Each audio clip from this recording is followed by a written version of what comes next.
నిమీలిత నేత్రద్వయం, శ్రవణంతో దృశ్యం, వీణులతో వీక్షణం, వసంతవల్లరితో సుసాధ్యం. వసంతవల్లరికి స్వాగతం. ఈనాటి వసంతవల్లరిలో సుప్రసిద్ధ కథా రచయిత శ్రీ యాదూరి వెంకట సీతారామమూర్తి గారు రచించిన కథ వాడి మధ్యాహ్న భోజనం వింటారు.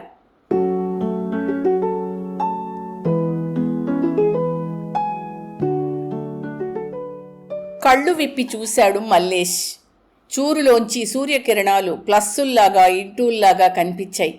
ఒత్తిగిల్లి పక్కకు చూశాడు. అచ్చమ్మ లేదు.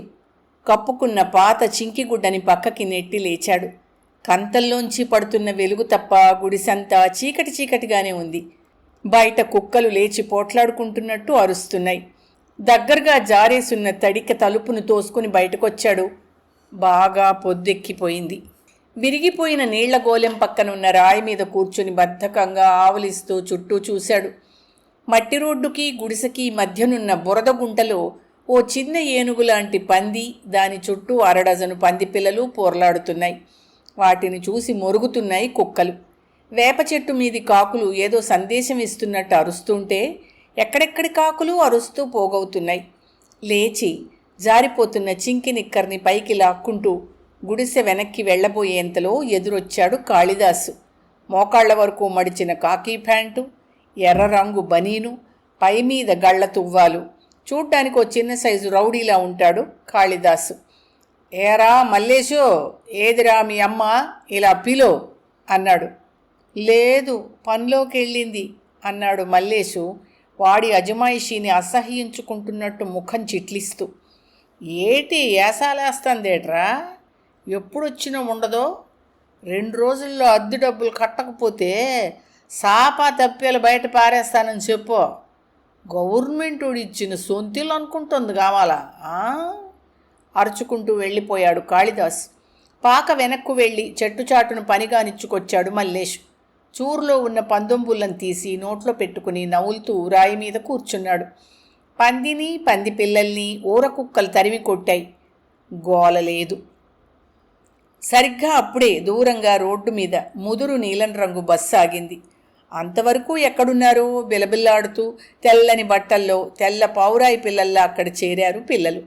వీపులకు పెద్ద పెద్ద పుస్తకాల సంచులు, చేతుల్లో క్యారేజీలు, నీళ్ల సీసాలు. ఆనందంతో తుళ్ళుతున్నారు వాళ్ళు. చదువంటే ఏమిటి?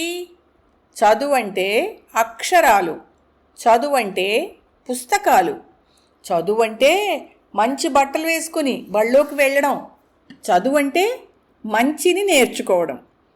ఆ మధ్య కాసులమ్మ చెప్పినవి గుర్తుకొచ్చాయి. నేను బళ్ళోకి వెళ్తే బావుణ్ణు అనుకున్నాడు మల్లేష్. అచ్చమ్మ వచ్చింది. చేతిలో ఏదో గిన్నెలో ఆమె పనిచేసే ఇంటి వారిచ్చిన రాత్రి మిగిలిన అన్నము పచ్చడి. మొగం గడుక్కుని త్వరగా రా తిందుగాని అంటూ లోపలికెళ్ళింది. నేను తానం చేస్తా అన్నాడు మల్లేష్. ఇప్పుడెందుకో, నీళ్లు లేవు, ఈది కుళాయిల్లో నీళ్ళొచ్చి 3 రోజులైంది, రేపు చేద్దుగానిలే అంది అచ్చమ్మ. అసహనంగానే కదిలాడు మల్లేషు. అన్నాన్ని పచ్చడిని జర్మన్ సిల్వర్ కంచంలోకి బోర్లించింది. పట్టుమని 2 పిడికిళ్ళుంది అన్నం. తినో అంది. మరి నీకో? మధ్యనేలు తింటానులే, టీ తాగాను అంది. 2 ముద్దల్ని గబగబా తినేసి లేచాడు. కంచాన్ని గిన్నెల్ని బయటికి తీసుకెళ్లి తోమి తెచ్చింది అచ్చమ్మ. కుండలో ఉన్న కాసిని నీళ్లను గోలెంలో వంపేసి, నానెక్కడన్నా కాసిని మంచినీళ్ళు తెస్తా, ఈలోగా 4 ఎండు పొలలు ఏరుకురారా పొయ్యిలోకి అంటూ వెళ్ళిపోయింది. గుడిసెలోంచి బయటకొచ్చి వేసుకున్న చొక్కా విప్పి తాడు మీద ఆరేసి బండ మీద కూర్చున్నాడు మల్లేష్. వాడి ఆలోచనలన్నీ ఎటో ఉన్నాయి. చెట్టు మీద కాకుల గోల లేదు. ఎండ చుర్రుమంటున్నా గాలిలో చల్లదనం మాత్రం పోలేదు. చుట్టూ ఉన్న వాతావరణం అంతా కలుషితమై చెత్త కాలుతున్న వాసంతోనూ పొగతోనూ నిండి ఉంది. నగరానికి ఒక మూలగా ఉంది ఆ ప్రాంతం. లావెండర్ కెనాల్ అని ముచ్చటగా పిలవపడే కుళ్ళు కాలువ అక్కడే విశాలంగా పరుచుకుని ఉంటుంది. దానికి తోడు ఊళ్ళోని చెత్తంతా లారీల్లో తెచ్చి అక్కడే పోగేస్తారు. ఎప్పుడూ రావణాసురుడి కాష్టంలా పొగ వస్తూనే ఉంటుంది ఆ చెత్త నుంచి. వర్షం వస్తే చాలు, పల్లం మూలాన ఎక్కడి నీరు అక్కడికే వచ్చి చేరుతుంది. అలవాటైన వారు తప్ప కొత్తగా అక్కడికొచ్చిన మానవ మాతృలెవ్వరూ ముక్కు మూసుకోకుండా ఆ ప్రాంతంలో ఉండలేరు. అడిగే నాథుడు లేక మొదట్లో కాలువకు అటూ ఇటూ ఉన్న ఖాళీ స్థలంలో పేదవారి గుడిసెలు కొన్ని వచ్చాయి. నగరం పారిశ్రామికంగా పెరగడం మొదలయ్యాక ఆ గుడిసెలు కానుకుని ఒకే మారు 50 వరకు గుడిసెలొచ్చాయి. వాటిలో నివాసం ఉండేది రిక్షాల్లాగేవాళ్ళు, పాచి పనులు చేసుకునేవారు, రోజు కూలీలు. నిరుపేదలే అయినా అది వారి స్వంతం మాత్రం కాదు. ఒక్కో గుడిసెకు 25 నుంచి 40 రూపాయల వరకు అద్దె చెల్లించాలి. స్థానిక చోటా రాజకీయ నాయకుడు వాటి స్వంతదారుడు. కాళిదాసు మాత్రం అజమాయిషీదారుడు. అచ్చమ్మ నీళ్ల కుండను లోపల పెట్టి వచ్చి ఆయాసంతో గుమ్మంలో కూర్చుంది. పొల్లలేవురా? మల్లేషు సమాధానం చెప్పకుండా ఏ భావమూ లేని చూపు ఒకటి చూశాడు ఆమె వైపు. నేను బల్లోకెళ్ళి చదువుకుంటానే అన్నాడు కాసేపాగి.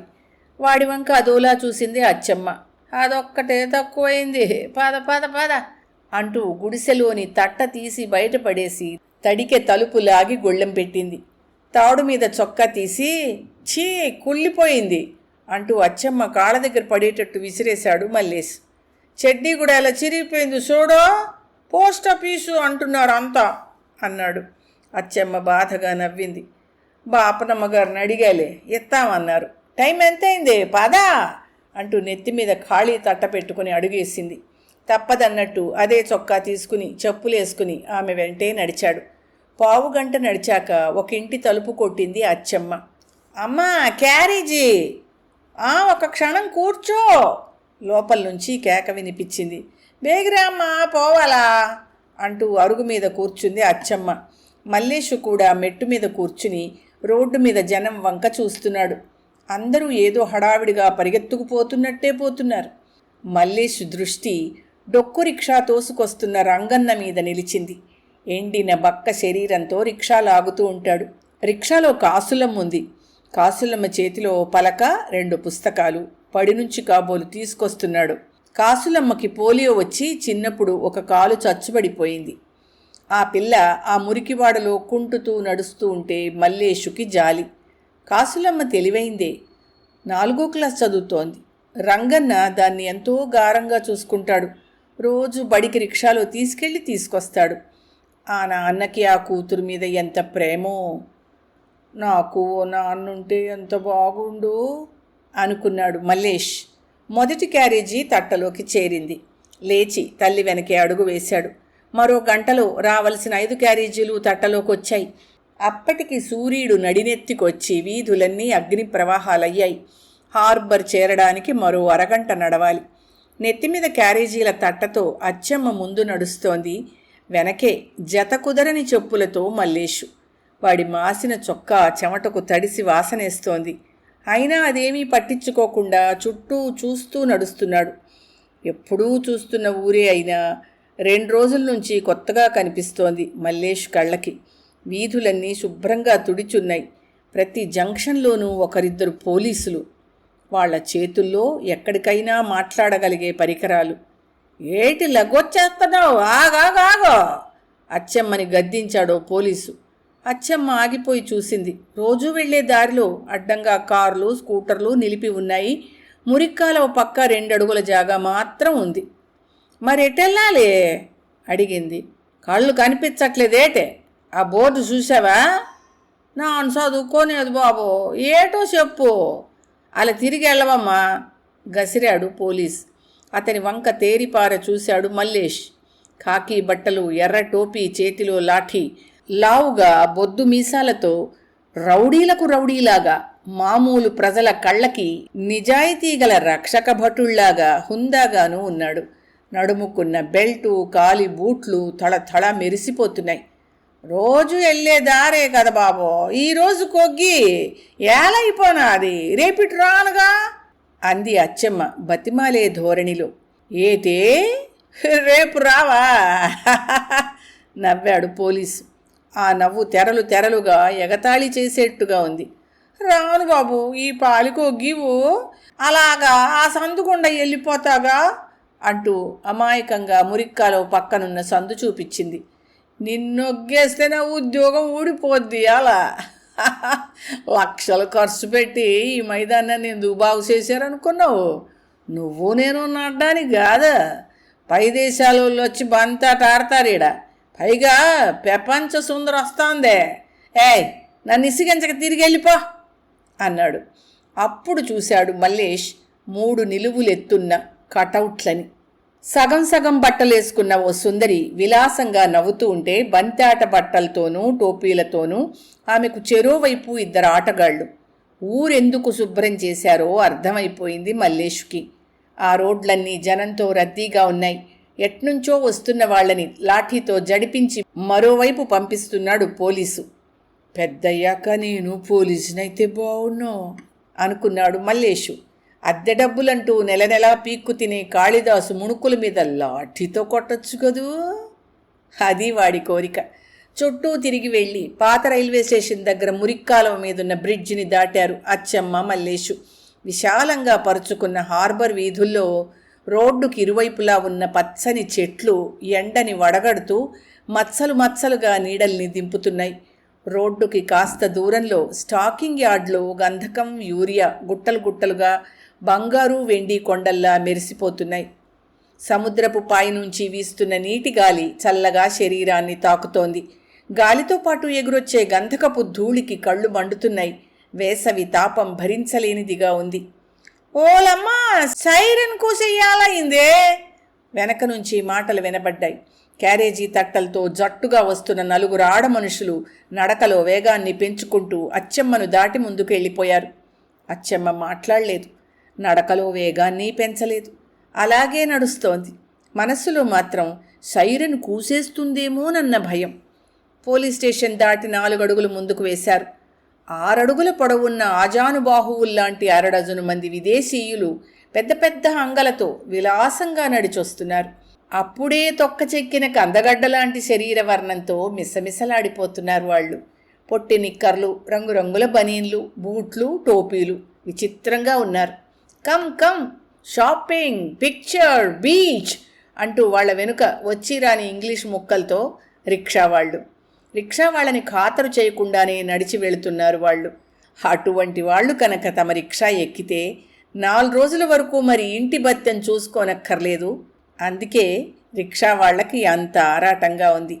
Only 100 rupees, to and fro, good hotel అన్నాడు రిక్షావాడు. వాళ్లలోని ఒకరిద్దరు ఆశగా చూశారు వాడి వంక. కమ్ కమ్ కమ్, సీటు దులిపాడు రిక్షావాడు. ఓన్లీ 25 అన్నాడు విదేశీయుల్లో ఒకడు బేరమాడే ధోరణిలో. ఓర్ని, తెలివైన వాడివే, మా దేశం సంగతి నీకు తెలియదుగానే, రా అంటూ ఓ తిట్టు తిట్టి 75 లాస్ట్ అన్నాడు మరో రిక్షావాడు. వాళ్ళు మత్తగజాల్లా వెళ్ళిపోతున్నారే తప్ప వెనక్కి తిరిగి చూడటం లేదు. ఎక్కాలంటే వారిలో ఏ ఇద్దరికీ ఒక రిక్షా చాలదు. అంతటి భారీ కాయులు వారు. వాళ్ల వంక చూస్తూనే తల్లి వెంట నడుస్తున్నాడు మల్లేషు. హార్బర్ గేటుకి చేరేసరికి ఆకలి కేకలాంటి సైరన్ మోగనే మోగింది. ఆఫీసుల వెనుక డైనింగ్ హాళ్లు తలుపులు తెరవబడ్డాయి. ఒక్కసారి బిలబిల్లాడుతూ ఆకలి కళ్లతో జనం. ఆఫీసు ఆవరణలో పరుచుకున్న పోక చెట్టు కింద తట్ట దింపింది అచ్చమ్మ. ఉడతా సాయంగా తను ఒక క్యారేజీ తీసుకుని వెళ్ళి డైనింగ్ హాల్లో టేబుల్ మీద సర్దాడు మల్లేష్. కావలసిన వారికి గబగబా గ్లాసులు కడిగి మంచినీళ్ళు అందించాడు. వాళ్లంతా కబుర్లు చెప్పుకుంటూ భోజనాలకు ఉపక్రమించే వేళకు ఖాళీ తట్టకెదురుగా తల్లి పక్కన చెట్టు నీడన కూర్చున్నాడు. ఎండ నిటారుగా ఆకుల సందుల్లోంచి అక్కడక్కడ సూటిగా జల్లులుగా పడుతోంది. అలసటగా కూర్చునే చెట్టు మొదలుకి జారబడింది అచ్చమ్మ. పొద్దున్న తిన్న 4 ముద్దలు ఎప్పుడో అరిగిపోగా కడుపులోని ఆకలి మంటలను మరిచిపోయే ప్రయత్నంలో అక్కడక్కడ రాలిన పోకకాయల్ని బంతులుగా చేసి ఆడడం మొదలెట్టాడు మల్లేష్. హార్బర్ గేటు దగ్గర తోపుడు బళ్లవారి హడావిడి మొదలైంది. అరటి, ఖర్జూరం, దాక్షపళ్ళు, వేరుశనక్కాయలు, ఐస్ క్రీములు, షర్బత్ బళ్ళు రావడం మొదలైంది. తల్లి వంక చూశాడు మల్లేషు. మాగన్ను పట్టిందిలా ఉంది. కూర్చునే గుర్రు పెడుతోంది అచ్చమ్మ. ఆమె శరీరం ఎండిన కట్టెలా ఉంది. మాసిన చీరలో అక్కడక్కడ మాసికలు.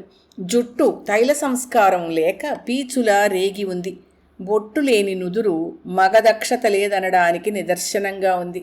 భోజనాల హాలు వద్ద మళ్లీ సందడి మొదలవడంతో లేచి అటు పక్కకు పరిగెత్తాడు మల్లేష్. క్యారేజీ గిన్నెల్లోని బరువులు కడుపుల్లోకి చేరవేసి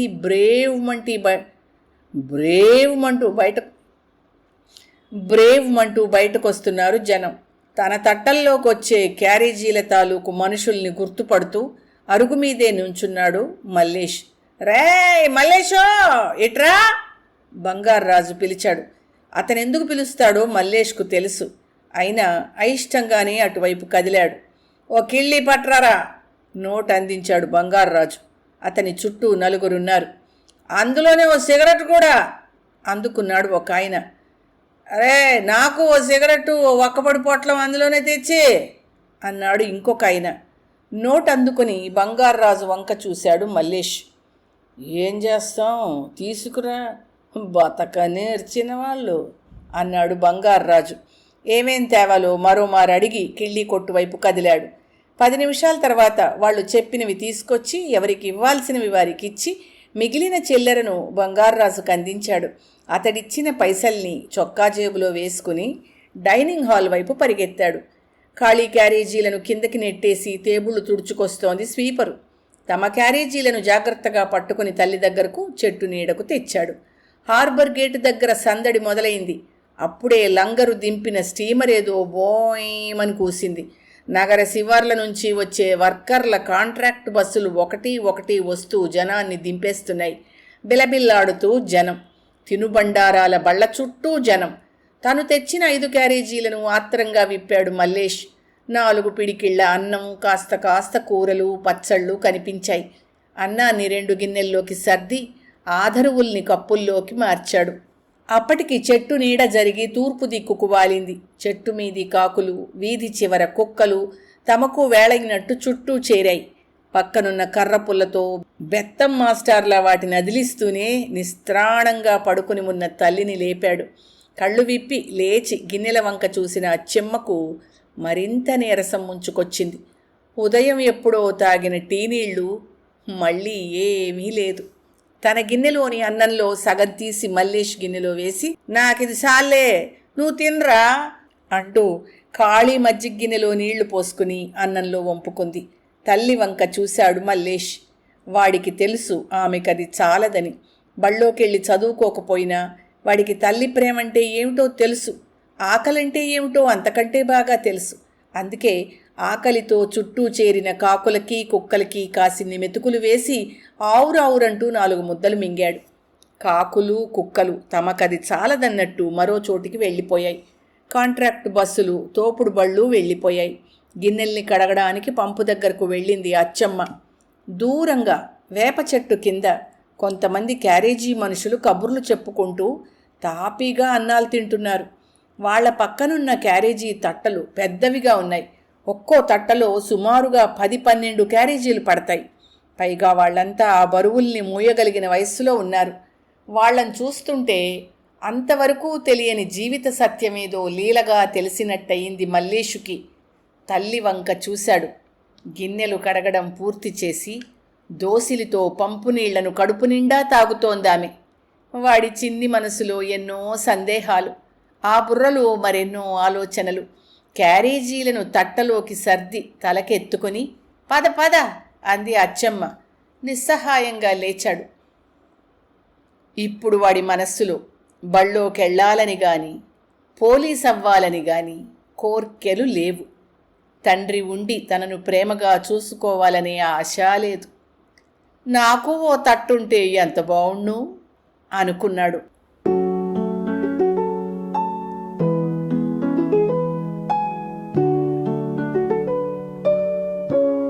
వసంతవల్లరిలో సుప్రసిద్ధ కథా రచయిత శ్రీ ఆదూరి వెంకట సీతారామమూర్తి గారు రచించిన కథ వాడి మధ్యాహ్న భోజనం విన్నారు. ఈ కథ 1997 ఏప్రిల్ 4 నాటి ఆంధ్రజ్యోతి సచిత్ర వారపత్రికలో ప్రచురితమైంది. వసంతవల్లరిలో ఇవాల్టి కార్యక్రమం మీకు నచ్చిందని ఆశిస్తున్నాను. అందుకే లైక్ చేసి మీ మిత్రులకు బంధువులకు లింక్ను షేర్ చేసి మీ అమూల్యమైన అభిప్రాయాన్ని నాకు కామెంట్ బాక్స్లో తెలియచేయమని, వసంతవల్లరికి సబ్స్క్రైబ్ చేయమని విన్నవించుకుంటూ మీ వసంతలక్ష్మి అయ్యగారికి సెలవా మరి. Thank you. వసంతవల్లరి మిత్రులు, శ్రేయోభిలాషులు, వీక్షకులు, శ్రోతలు అందరికీ ఒక విజ్ఞప్తి. గతంలో లాగానే ఎప్పటికప్పుడు నా కథలను విని స్పందన తెలియచేయమని కోరుతూ, నేను చదివిన కథ మీకు బాగా నచ్చినట్టయితే తప్పకుండా హైప్ ఆప్షన్ నొక్కి నన్ను ప్రోత్సహిస్తారు కదూ.